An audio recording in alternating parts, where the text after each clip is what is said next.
Salam everyone and welcome back to SomaliDispatch.com. Raage, as everyone knows, you got picked up in Hargeisa after your candidacy. You went to jail for almost a month. What was that like? What did you go through in terms of looking back at your actions, what your future might be? What sort of a process did you go through in jail? I was doing what is called a dua, which is a blessing. My father passed away last year. My father passed away, and a lot of people knew him in the community. And I decided, you know what, I've done many blessings, but to do one for my father, and it was just a normal blessing I've done already over the years, 4 or 5. So I did that. A lot of people from family, my close uncles, aunties, and so on, and distant relatives all came. Alhamdulillah, it was a good time. And to see the RRU,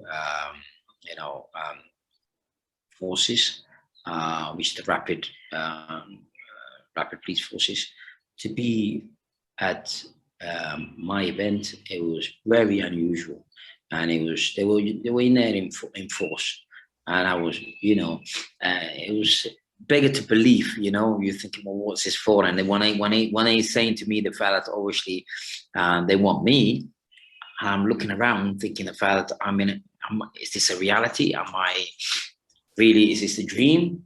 It was like that I was at Shabab or something, I'm thinking myself, what's going on? 7 cars full of police, and each police car had about, I think, 7 to 10 people, around about 70 officers for me. So I was looking around. At the same time, I was angry. So I had many feelings, and I was angry, and I was like, well, what's going on? What do you want? I said, don't speak. Why should I not be speak? This is my land. This is a little village that my father built. The land next to it is mine. This is my grandfather's land, my grandfather's land. These are my uncles and my elders. These are my clan leaders. These are my other family members. How should you, what sort of, I asked him, like, obviously, where is your letter from court saying the fact that you need me, and what the purpose is of your visit here? And didn't say nothing apart from keep repeating, don't talk. I don't want you talking here, and so on. I said to him, well, I'm not going to, I'm not a policeman. I'm not under your control. I don't take orders from you. You only order your force. However, if you kindly explain to me your purpose and what exactly it's about, then I'm happy to, if you have a court judgment, then I'm happy to, obviously do what you say. They keep again repeating the same thing. At the end, I decided, you know what, don't push it. There are a lot of people here. It could go bad. Things can go bad. Do you want to sit down and eat with us? I offered them to eat with us. All the forces, all the policemen, they ate with us. After that, straight after that, as soon as I ate, literally within seconds of me washing my hands, it was like, you have to leave. Again, I was surprised, but again, I accepted it, thinking, you know what, these are your police force as well. These are your people as well. If you disagree with them strongly, your supporters or the people of my family could take action, and it could turn out to be bad for everybody. So I was worried about my family. I was worried about the police force, which are actually, part of the country, and you need to respect them. So I decided, okay, respect them and move along and ask questions later when I get to Hargeisa. Go direct to the head of police and, you know, find out exactly what's going on. We just left literally we were driving 5 minutes from the area of the blessing, and next minute all the cars around me, get out of the car now, get out of the car now, pulled me out of the car and threw me in the car, and then took me there from there to the Hargeisa, to the police station. Still in, it was very surreal, and I was in shock and didn't know how to react to this. I was basically put inside. I was in the police station for a day, and then after that, anger took over me. Really, how dare you? What type of country do we have? What type of police force are you? Who trained you? What the hell's going on? I was angry at the whole system and thinking, okay, well, I need to fight the system, and started getting myself in a fight mode. How can I do that?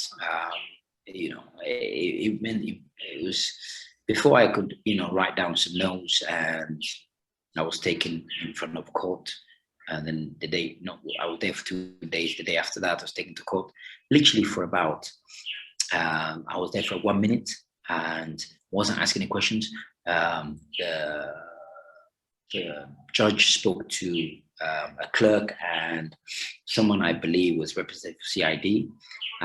They just read out some random numbers and then said, okay, take it.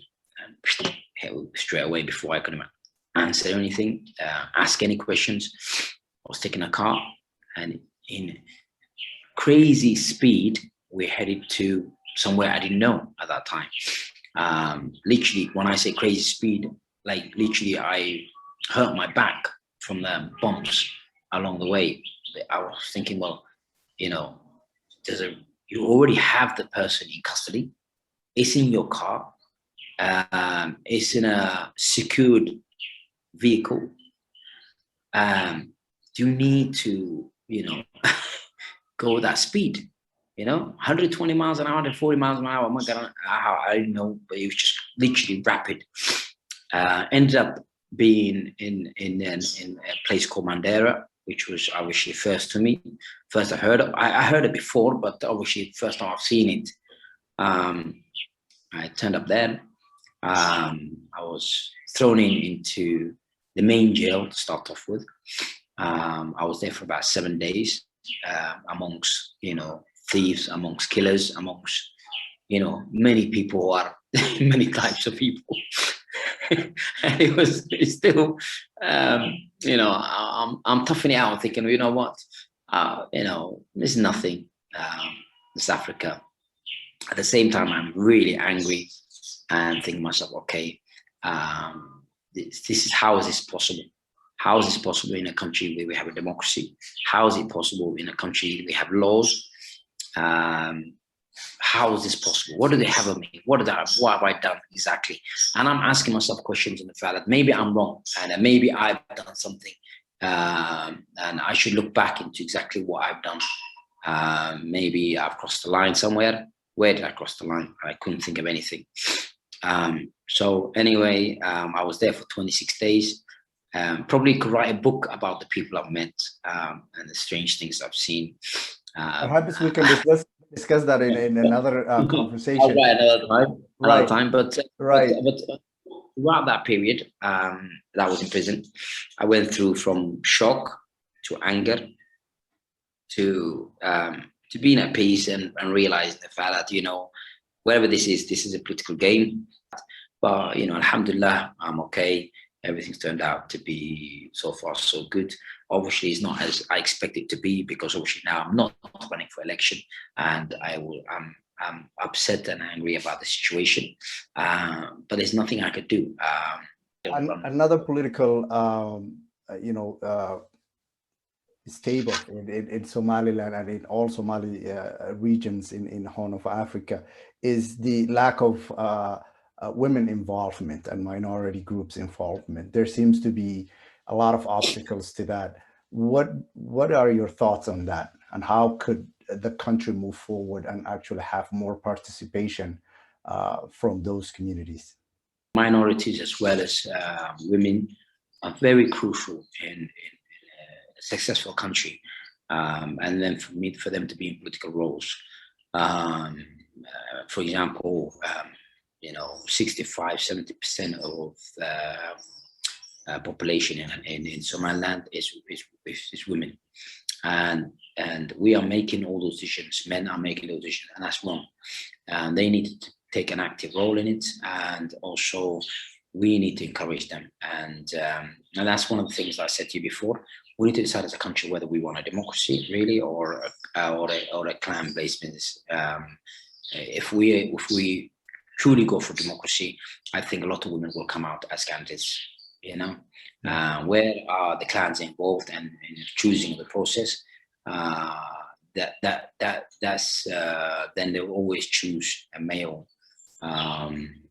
more than females, and that's wrong. And if we can push that, free democracy, then a lot more of female candidacies will come out, and obviously we will have a better position then. In terms of minority, I mean, again, it's good the fact that minorities are involved in the decision-making process of the country. They are within the country. I mean, I know, for example, Barkhat Batoon, who's a really young, aspiring young guy, and hopefully he will do many good things for his for the country as well as for his people. And we need more people like him. So the fact that to take actively in politics, and obviously that will only do good for the country if actually the all right candidacy. It shouldn't be this or that. I believe the fact that, but that you should reflect the people within the country that live in the country. It should reflect that, and we should have many different people from different areas, from minorities as well as women, as well as disabled candidates.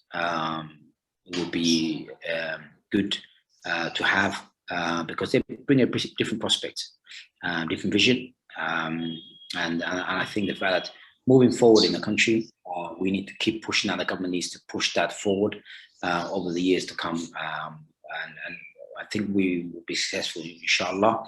I mean, currently at RRU Party, I was part of the decision-making process in the fact that the chairman in making decisions in terms of the fact that pushing female candidacies, as well as to be able to, we were, I think, the first party to say that we don't want to charge any fees to any female candidacies, as well as to minorities, to try and help them and moving them forward to be a candidate, to be a real contenders. We need real contenders, not just a candidate. Excellent. Again, I appreciate you coming on, and thank you. And hopefully we'll continue to have these discussions in the future where it pertains to Somaliland democracy and advancement. Thank you very much for joining us. Thank you very much for having me. Hey, thank you for visiting our YouTube channel. You should know that you can get updated Somali-related news and information in English on our website, somalidispatch.com. And also follow and subscribe to our social media channels and pages at Somali Dispatch so you can stay connected 24/7. Thank you.